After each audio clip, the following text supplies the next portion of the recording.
Hi. Hola, bonsoir. I don't know how. Shalom. Hey guys, how you all doing? We're back. So we've literally done a week in Rotterdam now, which is insane because it's just flown by. Another very busy day for us, but not a lot of new things to report to you because obviously all we saw today was kind of more second rehearsals. But Clara, Jess, Tommy, how you all doing? Very well. Good. I realised that no one's got that. Huh? Tired. I'm tired. I'm tired. But I love it. But I'm enjoying it so much. But I'm tired. But I'm enjoying. So that I flip in between those moods. Yeah, it's like I'm absolutely exhausted, but I always feel bad saying I'm exhausted because it's like we're here and I don't want people to think that I'm complaining because we're not taking the experience for granted. But we're always real with you guys. We always tell you how we're feeling. But it's like happy tired, if that's such a thing. Mm-hmm. These guys are all looking fresh.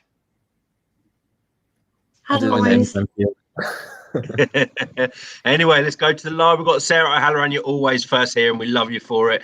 We've got Morton V. How's today been for us?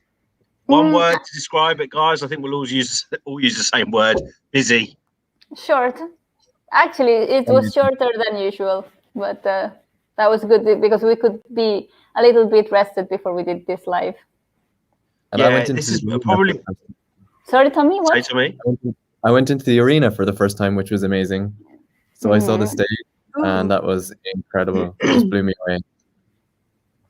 How did I not know that you've been into the arena? I think you were in.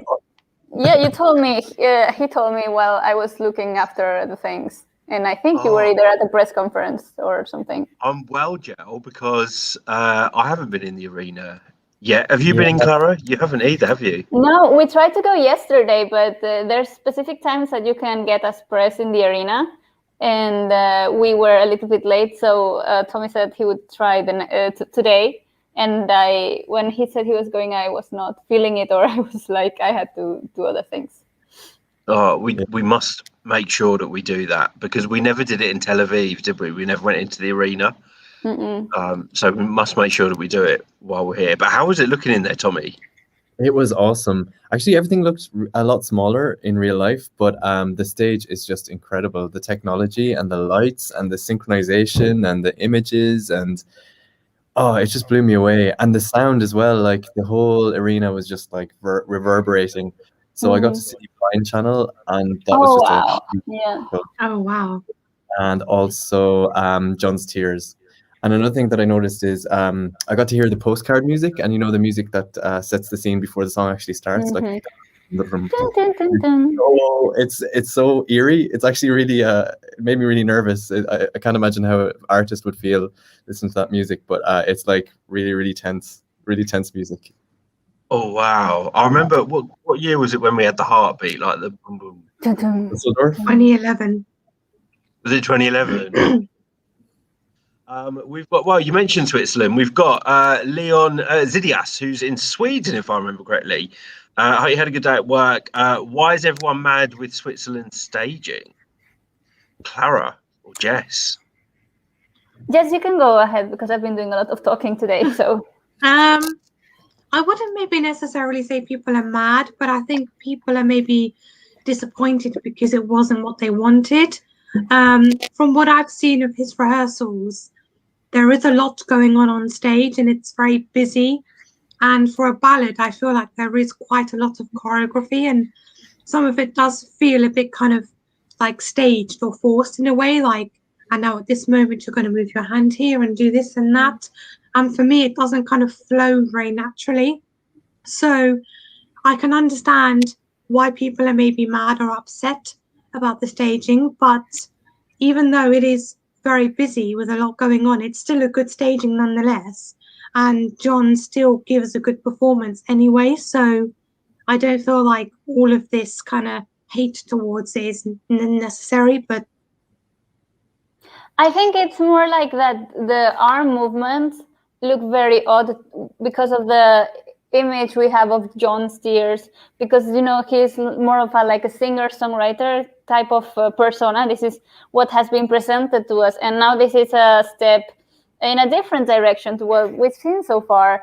It's a less intimate performance, and I understand this what Tommy calls it interpretative dance moves that he does with his hands. I'm not sure those are going to end very well, and maybe it's a door for people to mock the performance in some years to come or shortly. We've already seen some videos kind of mocking those movements and people putting rap tunes over the top. And what do you think, Tommy? I'm really happy with it. In the arena. Yeah, I mean, I guess what was expected of him would be that he would be sitting at a piano and just be singing. So I think it's actually really brave and a really nice risk, and really refreshing to see something that's a bit more dramatic and a bit more conceptual, and playing on light and dark and the geometry of the object that he's kind of stuck within. And yeah, I really liked it, and I think on TV probably it'll come across better than it has in rehearsals. But yeah, I think it's amazing actually. Mm-hmm. Yeah, it's when it comes to the kind of choreography, it is choreography, I guess, isn't it? It's it's staged, it's all been practiced and rehearsed. I understand why people feel it's forced, but I do think there is an element of people already had in their heads how this was going to look on stage based on the music video, and I think that may have caused concern amongst the Eurovision fandom, but we need to remember that people are going to be seeing this on TV. Most people are going to be seeing this for the first time, and it still has a lot of impact. So we will see. But if you love the song, keep loving it. We've got Mark Bugard. Thank you so much. We're trying our very, very hardest for you guys out here and at home. Do we think this is one of the best Eurovisions ever? And do we think the voting in the final will be very close with the top 5? Tommy? Yes, I think it's going to be really, really close, because there's just so many favorites. There's no clear front runner, and there's just so many different ways it can go. And I think juries and the public are going to be looking for different things this year that they weren't necessarily, following a trend in previous years. And then this year it could be something different. So yeah, I think it's going to be a nail biter, which I'm happy about, because I want it to be, a real competition. And I think the standard is it just gets better and better every year. The standard gets higher and higher. And yeah, it's just, it's exponential. I'm not sure if it's the best Eurovision ever we've seen, but definitely I think there's going to be a lot of, it's going to be a very close call, that top 5. There's not going to be so much distance from one position to the other. Yeah, I'm thinking we could get a similar situation to what we saw in 98 and 2003, where literally at the last moment, kind of the winning country is overtaken. So I'm excited for that. There's loads of people in the live. I'm just and I just lost him. You come back. Where are you? Hello to Ben. Oh, say hello to. Someone's house was collapsing. Then say hello to Ben NT. How you doing? Don't worry about being late. You join us every night, and we really appreciate it. We've got Klaus, really confident Latvia. That's what we love. Any thoughts on Latvia's rehearsal today? So Latvia's rehearsal, I think, was an improvement on the previous rehearsal that we'd seen, and the vocals were better. I only saw kind of half of a run through today because I was moving around, and we also got to talk to Samantha after her rehearsal as well, and she was very happy with how it's all going. So keep confident, because she's really doing you guys proud. Jess, did you see Latvia's rehearsal today? I did, yes, and I would agree with you. It's a definite improvement from the first rehearsal. Vocally, she was very good, and I'm not sure whether they've kind of done any work on the camera angles, but it seemed the stage didn't seem so empty this time round, and kind of the whole kind of everything happening on stage looked a lot tighter, a lot kind of neater. So I'm very happy with Latvia's performance today. Clara? Yeah, they did change the angles. Now there's less aerial aerial angles, if you wanted to call it this way. It's more, the angles are closer, are zoomed in more into Samantha and the dancers. So we don't get that sense of an empty staging. Also, the colors and the visuals have been slightly retouched. They've changed the lighting. This is what Samantha told me. So I think it's definitely a big improvement. Yeah, I'm in total agreement there. Yeah, I couldn't tell exactly. I mean, you've explained it there, but I couldn't tell exactly what had changed. But I definitely got the feeling that it didn't feel as vacant. There was just a lot of wide open space in the initial rehearsals, and that seems to have tightened up a bit. And like you said, Cara and Jess, I guess it's down to the angles and the lighting that they just kind of refined a little bit more. And yeah, it looked a lot tighter and a lot cleaner. So it was good. It was a good second rehearsal. Let's say hello to beautiful Joanne Johnson. Hey, Joanne. We've got Francesco in the house. We've got Euroboy 4, Kalispera. We've got JP Cross from Bournemouth in the UK. I'm hoping that you've got as nice weather as we have right here right now, because the weather's been very interchangeable while we've been here. But as you can see, I've got this beautiful sunshine shining on my face now, although the sun is setting. We've got Rye Bailey in the house. Hey, Rye. We've got Neil S. You can finally catch a Eurovoxx live stream from the beginning. We better make it a good one for you then. Usually join later, don't quite know what's going on. So we're just talking about our day really today, Neil S. We've had another day of rehearsals, of second rehearsals today. So if we are noticing any differences in any of the staging, it's only kind of minor things, camera angles, maybe some slight lighting changes and vocals, etc. We've got Marco Stanley. Hey, Marco. Oh, Neil S, you're in Germany. You're close to us. Tommy did an interview with Jendrik, which has just gone up on our channel, so make sure you go and check that out. We love that guy. We've got James Lewis in the house. Hey, James. Euroboy 4, you're saying you want Switzerland to do well or even to win. You see everyone's confused with their staging, and they did with the odds. But we've had many conversations in the press centre and with delegations about odds. And, you know, as much as they can be a good indicator of what's, you know, kind of what people are liking, what they aren't. Stuart made the point very well yesterday, I think it was, just with regards to the odds only reflect what people are putting money on. So it doesn't necessarily reflect how good a song is or how well it might do, but it can be a good indication as well. And the odds go like this, up and down, up and down. And also a song that doesn't win Eurovision can perform really well after Eurovision. Fuego didn't win Eurovision, but it's definitely one of the biggest songs coming out of Eurovision.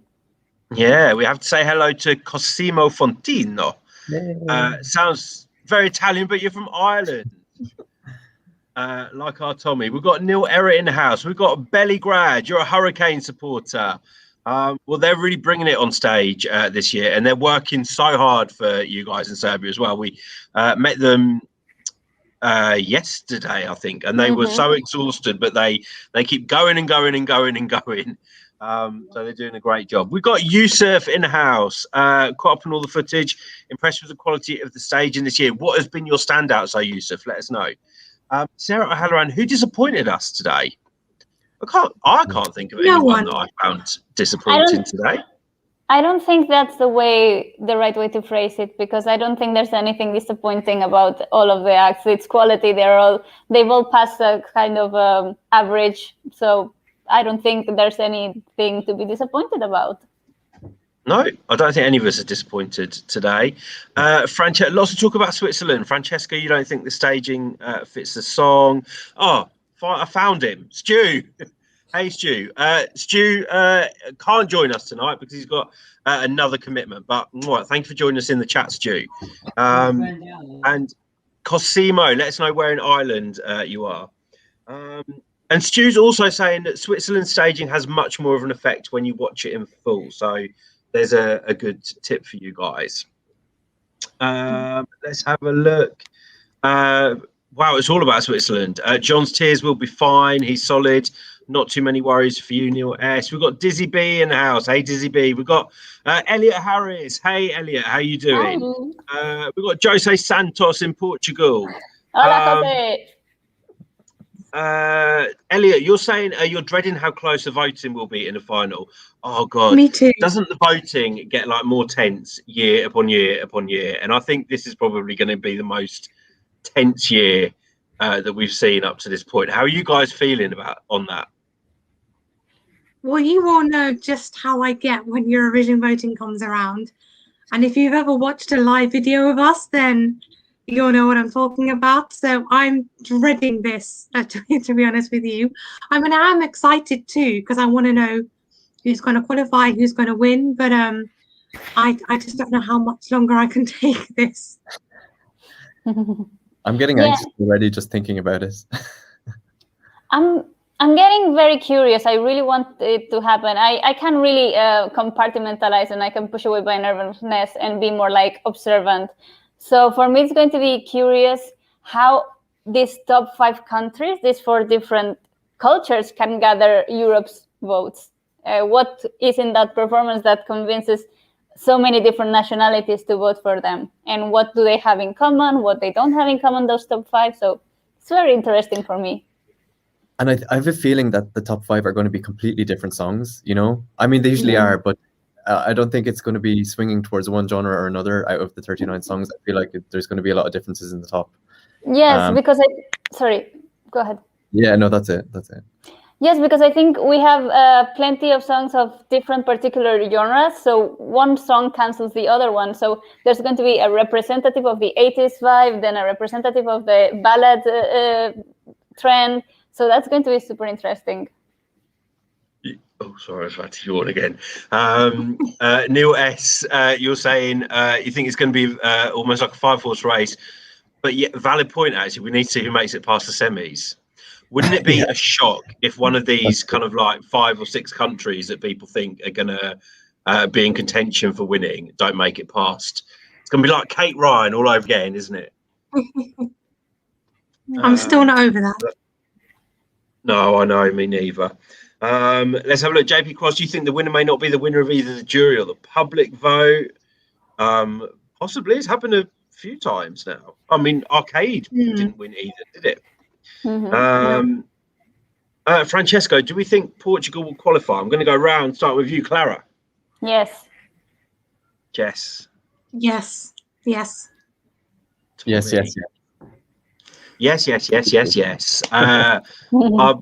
If they don't, I will be so gutted because it's the biggest grower on me, that song, and it's come as a total surprise how they've kind of changed how I feel about the song just through this beautiful staging. But then actually when you see them perform live, they're fantastic musicians.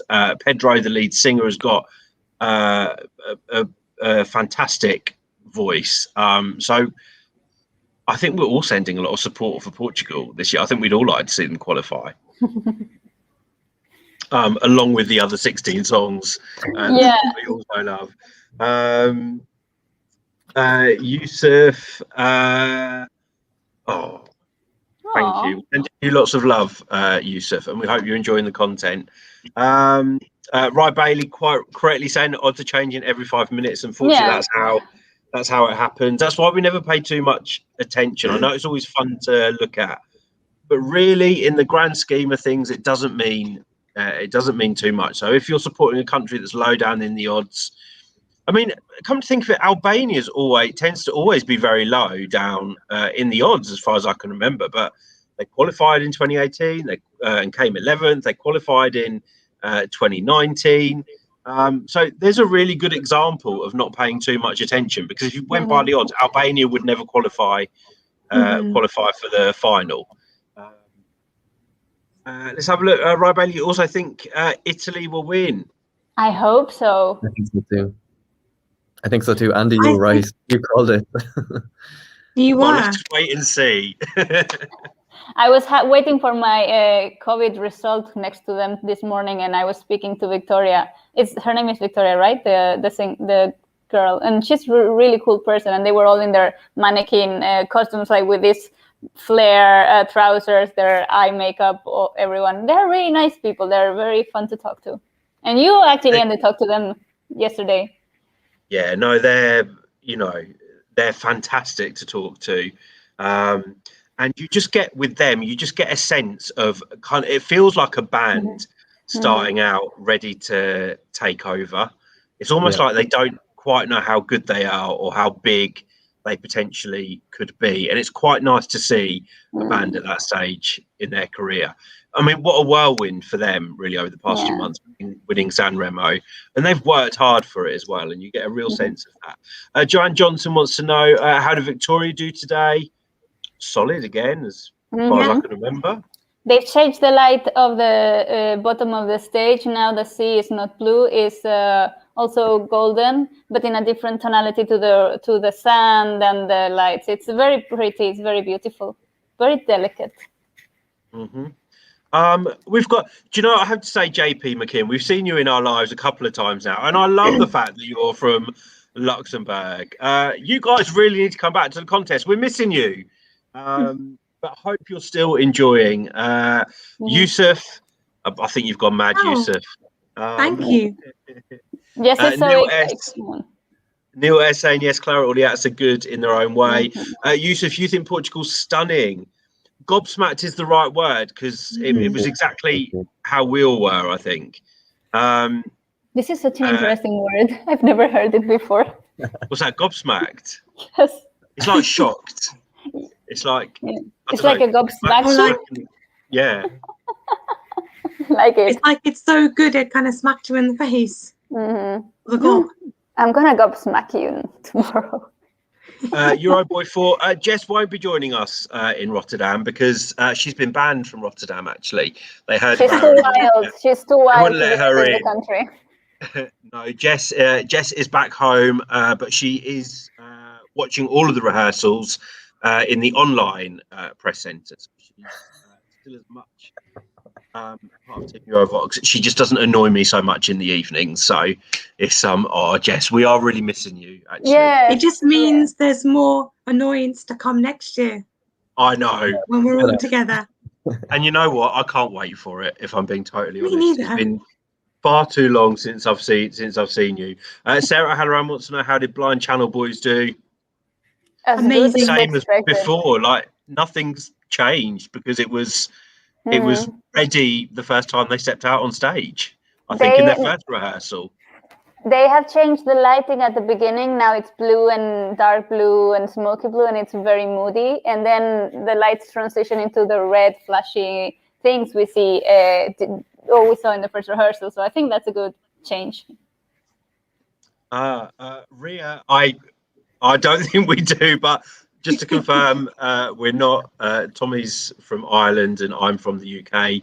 Unless something very, very freaky has happened, someone's not telling us. But thank you so much, Ria, for joining us. Joanne Johnson, your hubby is a Portugal fan. Jose Santos, who was a 2021 singer we've loved most interviewing. Well, we haven't finished yet. I mean, to be honest, all of the acts have been fantastic in their own ways. It's actually nice getting to talk to them in person.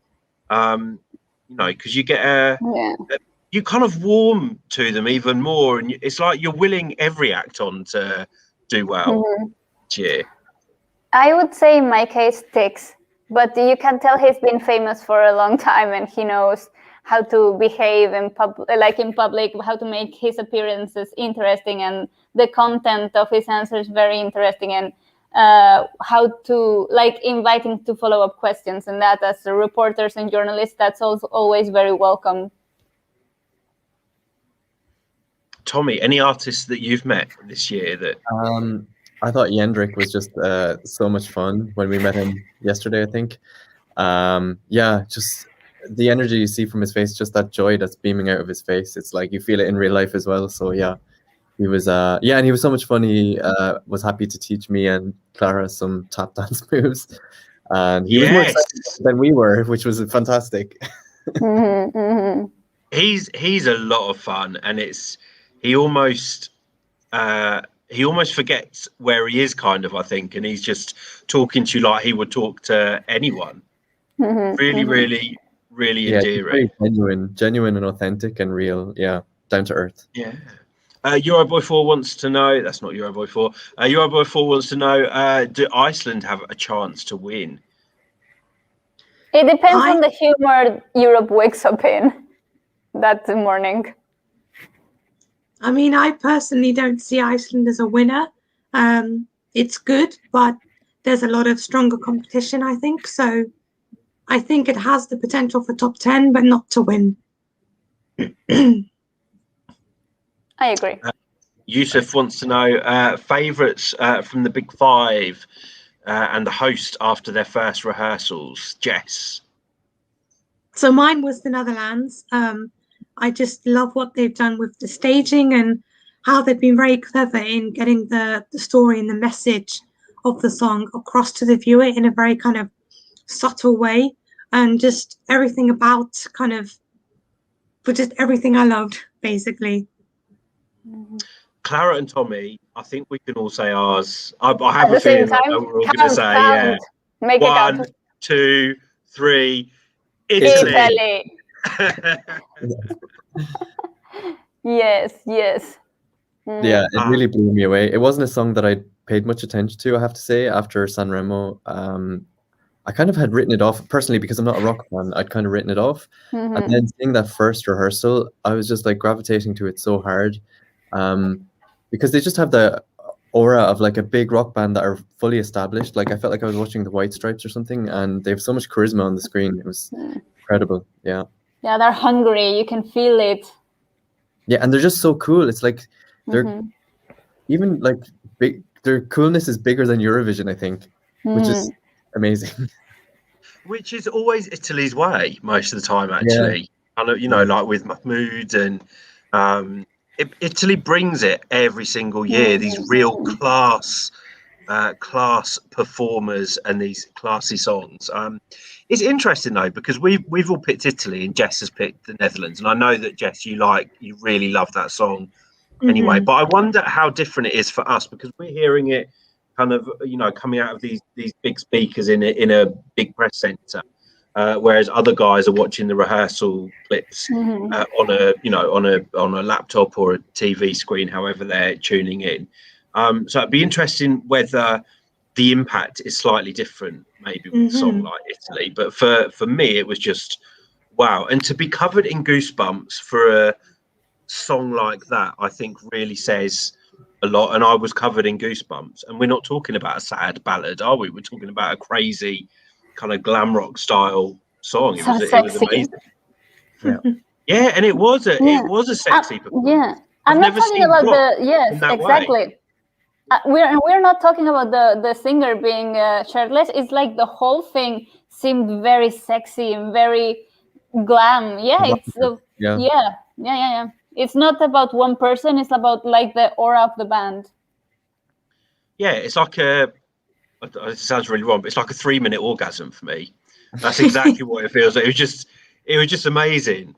And I can see there was someone, Graziano, you like the Italian song, it's number 1. I saw Iñaki wants to know, Clara, what do you think about the Spanish staging?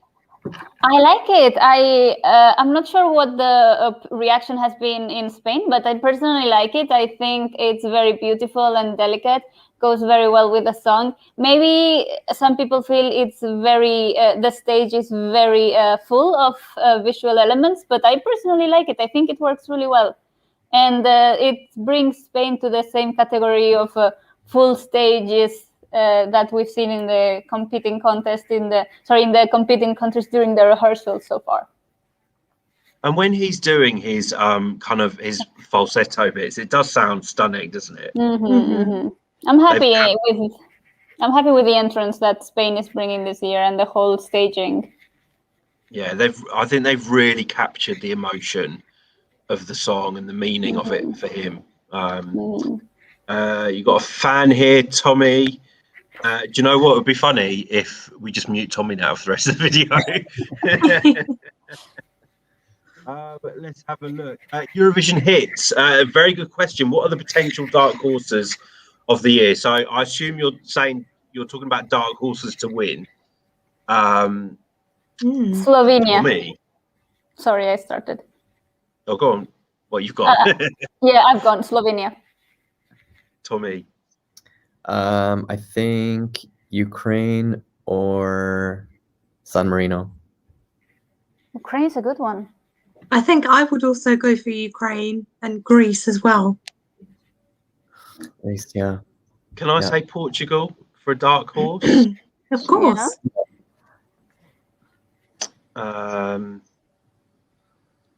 Or Bulgaria maybe, but would you call Bulgaria a dark horse? I'm not sure.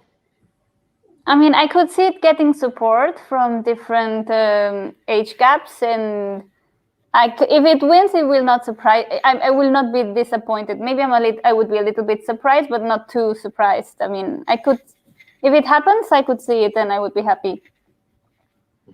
Leon Zidias wants to talk about your previous. Wow, you've moved around a lot, Leon. I think your previous home country, the UK.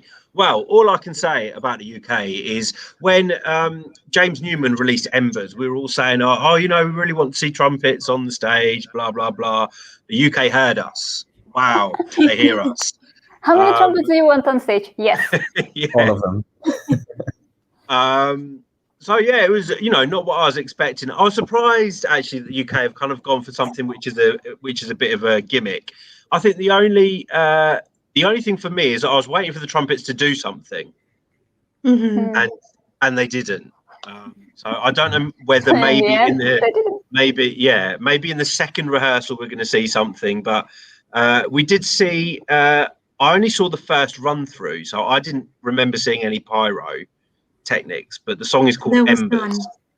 Plot twist: the pyro comes from the trumpets. Well, maybe it will, because he does get off his platform, doesn't he, and then moves forward. So maybe that's why he gets off his platform. Maybe there will be. Oh, that would look good actually if there was. So maybe in the second run throughs we might see some pyrotechnics. And but I have to say I love the lighting and the colours. And before we came here, I said I want them to bring those colours from the music video, kind of the red and the blue, and they've done that, and I think it suits it very, very well. What do you guys in the live think about the UK staging this year? But Tommy, let's come to you. UK staging, I don't know. I think I was expecting a bit more of a party vibe, not something so choreographed. I thought I was expecting something that would have like lots of dancers dancing like they were at a party or something, and a bit more informally, not really like a rigid choreography like we see with the trumpeteers on stage. But definitely an impressive props, and yeah, a big swing. So hopefully it works out for them. I just think that there's some trumpets are redundant. There's too many trumpets on stage. Yeah, because we've got lots of trumpets. Let's have a look. We've got Yapitas retro stuff. You're saying UK is a big no. We've got Rye Bailey saying at bottom half of the leaderboard again. Oh no. We've got Rhea saying, was James Newman vocally good? You couldn't really tell from the snippet. So the thing about James, yeah, I think it was all in tune. I think with James Newman, because I don't necessarily know that his voice is always suited to this song. I think it's very suited to kind of guitar type tracks. But yeah, it was all in tune. It will always sound kind of rough and ready, I think. It will never sound like a studio version with him. But I think the main thing for me is that he looked like he was having fun, and he's such a genuine guy. And hopefully that character will come across during his performance. But we've only seen the first rehearsal. So whilst we're up to the second rehearsals with all the semi-countries, we've still got the second rehearsals for the Big Five. And Netherlands to come tomorrow. So we will let you know if anything changes or improves. Jens of Sweden, UK feels like a BTEC firework to you. So is that a Katy Perry firework? Or Maybe. I totally misunderstood your comment. I might have misunderstood what you're saying. So apologies. We've got Nicola. Will you guys make it interesting for us? Because if you weren't here, we'd have no one to talk to. Let's have a look. Joanne Johnson, your dark horse is San Marino, same as Tommy. Neil S, you hope Ukraine is the dark horse, is your personal favourite this year. I think unanimously we all love Ukraine. Yeah. There's nothing to hate in this song. There's nothing to dislike, I think. And there was a story which we saw tonight, Jess, with regards to the standing singer who performed. Tell us. Yeah, so apparently Goe have approached the stand-in singer that performed the song before the artists came and when Kate was kind of resting after her illness. And they've invited this stand-in singer to join them in the green room in their little kind of booth that they have for the live semi-final, which I just think is a lovely touch and a nice way of saying kind of thanks for helping us out. Yeah, they're great guys. And I think we saw that on the Eurovoxx website, didn't we, this evening? We've got Alban Kalocci. Hello to you, Alban. Thank you so much for joining us. Guys in the live, let us know who your favourites are. Who do you think are the dark horses this year? Let's have a look. I saw Natalia saying that you can see the jury's love in Portugal. I 100% agree with you. I wouldn't be surprised if it's a jury winner in the semi-final, perhaps. Let's have a look. Joanne Johnson, how is Kate doing? So apparently she's doing fine, I believe. She tested negative for COVID. So she's happy. James Lewis, that's lovely from Goe. I think, to be honest with you, I don't know how much of a sense you guys will get of how hard the artists work when they're out here. So it's not just going on stage, rehearsing, and then going back and chilling out in your hotel. They're doing interviews. They're doing things for Eurovision. They're doing things for national media. They've got, potentially they've got events to attend. They might be doing interviews for hours and hours and hours. It could have just been that she was a bit exhausted. Sometimes I don't feel well when I haven't had enough rest. So we're so grateful that she's fine. Right, Bailey, you're saying Greece is a dark horse. I think that was one that Jess picked. You like this one, Tommy? You think Ireland is a dark horse? Yeah, it could happen. There is something unique about Ireland's performance, and it's never really been seen before. Well, there's been variations of it, but this is kind of a little bit distinct. And I think if everything goes in the right direction and everything comes together, there's potential there. There's potential if all the elements line up and it matches together and it gets in coordination and all the stars align, something could happen. And Jens of Sweden. Oh, so you were talking about Firework by Katy Perry. You guys know that song, right? Maybe. Yeah. Okay. I can't remember which song you were comparing it to. Oh, you were saying it's like it was the UK. Right, I'm with you. I get you now. I'm so sorry. CJ, will Portugal qualify? Yes. 100% yes. And you were before saying Cyprus will be top 10. Most likely. I need to do my semi-final qualifiers. I haven't started yet. Me too. I tried to do mine and then had all of the countries in my top 10, so just gave up after that. Ben Enty wants to ask about Switzerland. So we did speak about Switzerland earlier, but we've heard people getting really worried about Switzerland's staging and it ruining chances. I don't necessarily think it will ruin their chances, but someone else take over, Jess. I mean, to be fair though, even if Switzerland doesn't end up winning, I think it's guaranteed they're going to do very well in the final anyway. So I guess to a certain extent, it doesn't really matter because this has top 5 written all over it anyway, which for a country like Switzerland that has struggled a lot in the past, this is amazing for them. So yeah. Yes, and you have to think that the casual viewer, the people that will randomly watch Eurovision that night, would have not seen the video clip, or this would be the first experience. And as a first experience, watching that performance is visually striking. And also, there's one other random factor that we're kind of forgetting: the running order for the final. That's going to affect a lot of things. So it'll be interesting to see as well. We've got Joanne Johnson. I hope you're talking about the interview that we did with young Leslie a couple of days ago. Yusuf wants to know, what's the vibe around Rotterdam like? So I guess we can only really talk about the press centre and the arena, because we're literally between our accommodation and there, for obvious reasons, you know. We're getting tested every couple of days, so we're being as careful as we possibly can. However, the vibe in the press centre is, although it's much quieter than it usually is like a normal Eurovision vibe. I feel, just with less people. Yeah, as the city itself, I think everyone knows that Eurovision is going. There are a few.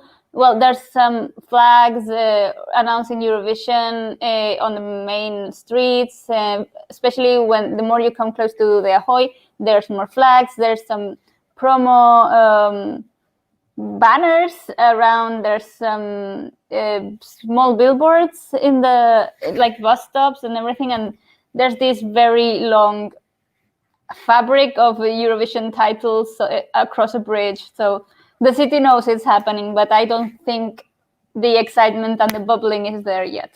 It's very quiet. It's COVID times, you know. Yeah, the thing is, you normally don't get like a huge buzz until the second week anyway, because that's the week that the semi-finals are on. It's normally only us kind of like Eurovision fans that are really excited about the rehearsals. I did see, I can't see it, but I saw someone asking about what the organisation was like as well. And I have to say that, considering all of the restrictions and the rules and the health and safety that's in place, you can only really applaud the organisers. Yes, of course, some things will go slightly wrong or some things won't work in the same way, but they've had to, they were planning for 4 completely different scenarios in the first place, so they haven't just been able to plan for one event. So I think they've done a great job. Tommy, this is your first Eurovision actually on site. How have you felt about the organisation? I think it's impeccable. Everything is very organized, very efficient, but there's also a sense of calm. There's no over anxiousness or over anxiety or everything seems very well planned. They've done their homework. They've planned everything methodically, and it just seems very calm. And I guess everything was planned so well that now it's just a matter of letting things take their course naturally. And the volunteers have been great. The facilities are great in the Ahoy. It's a perfect venue. There's plenty of space. All the precautions are there that need to be there, and you can't fault them, not at all. Yeah. We've got Meko Harley. Hey, Meko. We've got Neil Era wants to know shocking televote, please, and shocking jury, please. Shocking, not so shocking televote, Serbia, I guess. And jury, Portugal, maybe. Jess. I think I'm going to say Portugal could also be a shock kind of favourite with the televoters as well as the juries. And as for juries, I have no idea. I'm going to have to think about this one. I'm going to say shocking public vote. I think Belgium. I think that could appeal to a lot of people. And that was shocking. That could be. Indeed. Yeah, so that could be shocking. Shocking jury vote, maybe Vasil, North Macedonia. Oh, They might gravitate to his, his classical sound and his big voice. I have no idea. Portugal. Can I say Portugal for both as well? Yeah, that could be. Because I don't think, the reason I say that is because I don't think Portugal was rated very highly coming into this amongst kind of the Eurovision fandom, the Eurovision community, and I was one of those people that didn't really think it would go anywhere, and it's just totally surprised me. Also, I'm going to put Slovenia as both as well. I think Slovenia could really appeal to televoters. I think it's a shame now. When we saw the running order, it kind of made sense that it was where it was. But after the staging, I really wish that Slovenia wasn't second in the running order, and I hope that doesn't damage their chances. But I actually think her performance and her staging is enough to kind of blow any second place. I don't even know what I'm saying anymore, but I think her staging and her singing is enough to get over that kind of second place in the running order. So that might be a big surprise to people as well. Takom, have we talked about the brilliance that is Måneskin yet? Yes, probably about 5 times over. I'm happy to go again. Love it. Mm-hmm. They have everything. Me, go ahead, Jess. I was just going to say the staging has blown me away. I was never a fan of the song before. Now I am a fan of the song. The staging is incredible. It does give me winner vibes, and yeah, I have been converted. Mm-hmm. Yes, indeed. I don't know what else I can say that hasn't been said, because we really love Måneskin and everything they bring on the stage, their vibe, their attitude, the song, the performance, everything is great. There's our review. Their pyro, their clothes. Yeah. It's like, could we be any more in love? There's an interview with Måneskin that Andy did yesterday. It's on our YouTube channel, and then there's also a review, an in-depth review that we did, the Tommy and I and Andy did. So maybe you want to check that out, because maybe our comments are more on point there. I'm gonna take this as a compliment, I think, but thank you very much. Let's have a look. Neil S, you're worried about Ireland, Ukraine, and Belgium in semi-1? I'm not worried about Ukraine at all. Me neither. Iapetus, I have to say that they were fantastic guys to talk to as well. Really love that band, and we're hoping to talk to them again in the couple of days, and I think they may have some new stuff coming out in the near future as well, which will be very exciting to hear. Meko Harley, no, why do you think this is the most boring Eurovision ever? Definitely not. We've got a great stage, we've got great songs, or maybe you're talking about here in the press centre because it's all restricted, but it's not making it boring. It's just as exciting as a normal Eurovision. The only difference is that we're wearing masks, we're keeping socially distanced, and there's less people. But otherwise, everything is just. We can't lick people. It's boring. We cannot lick people. We can't. Yeah, although Clara keeps trying, but I have to keep pushing her away.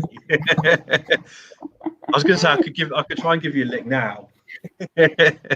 No, this way. I'm going to say it's the most technologically advanced Eurovision we've ever had in terms of the technology they have on stage. It's mind-blowing. It's mind-blowing. But let us know what you find boring yourself. Is it the songs or is it the situation? Yeah, I think it might be because we were talking about the organisation and that there's less people, so maybe it was more about what it's like for us. Cosimo, Denmark is your dark horse. Stay tuned to our channel tonight if you like Denmark, just saying. Ben NT, I have a feeling it's going to be like this for a lot of people. Italy was your number 20, now it's your number 12. Hey, we've got Lee Ferd in the house. Hi. We've missed you, Lee, but thank you so much for joining us and for showing your appreciation. Nikola Petrovic wants to know, will Croatia qualify? Yes, I think I'm pretty sure Croatia are going to qualify. Yeah, because the staging is also really great. It's an improvement, a big improvement from what we saw in the national final. Her vocals are there. She just needs to maybe nail the "oh no" note. But otherwise, everything is perfect. Her outfit, her attitude, the choreography, the visuals, I think everything is there. Yeah, we've got Sergio wants to know which 2 rock songs impressed us the most. I think there is only 2. Yeah, which of the 2 impressed us the most? That's a tough question because I guess Hooverphonic rock as well, maybe. I thought that he was talking about Finland and Italy. Yeah. because both bands are doing this thing where they are supporting each other and calling themselves the future of rock. At least it's what I've seen on their Instagrams. Well, it's no surprise to me that, you know, and I love both songs, but Italy's got the edge for me. Mm-hmm. Italy has more potential to attract most viewers and voters.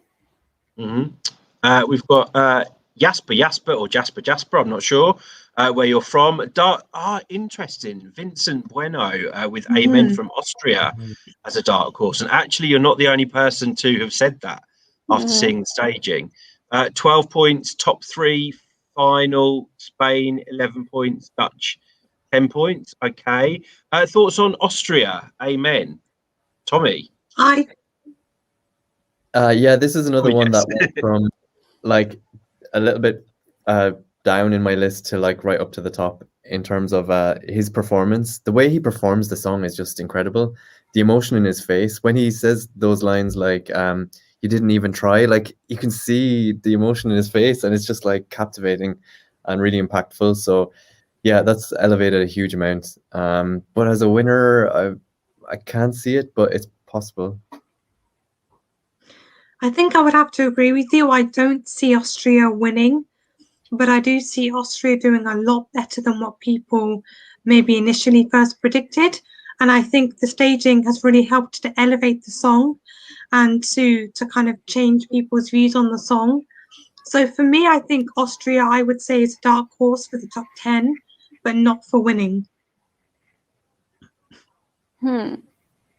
Interesting.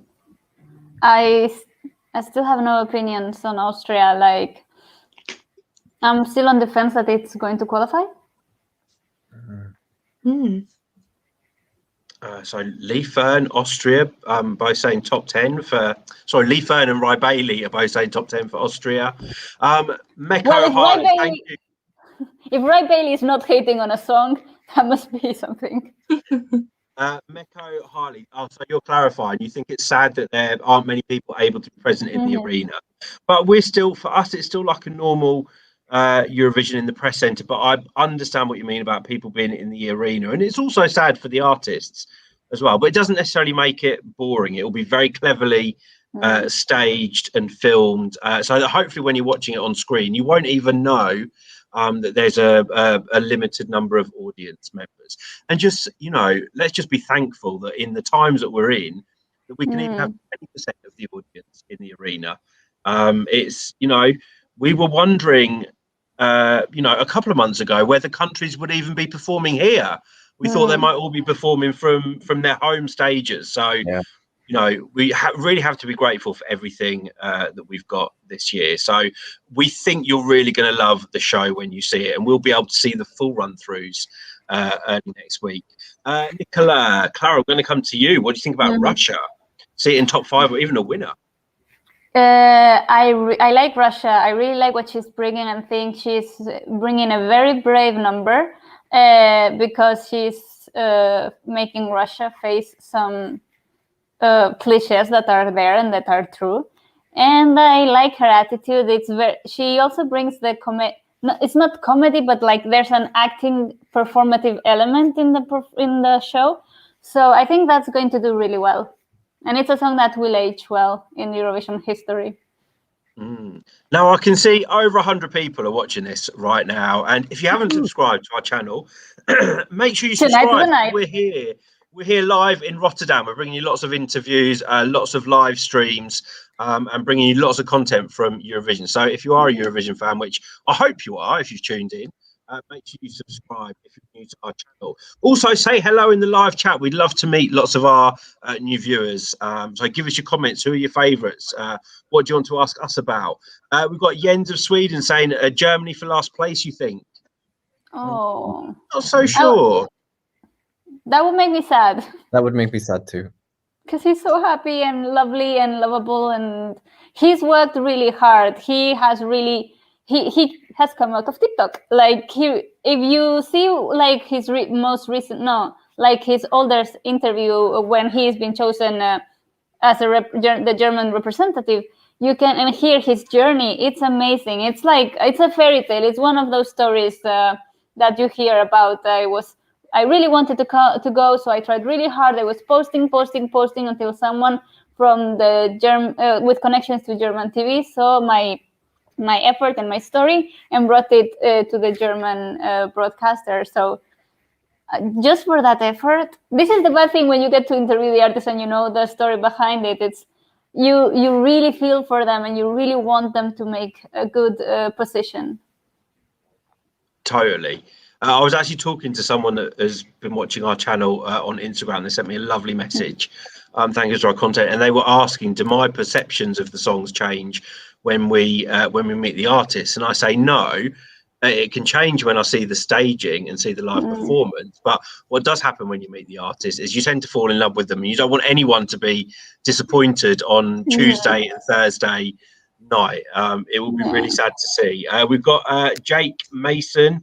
If you had to pick, you go for a Malta win. Oh, well, no one's asked us about Malta so far tonight, but I did just see a comment of someone that's just joined, and it is FN from Malta. How do we think Malta will do?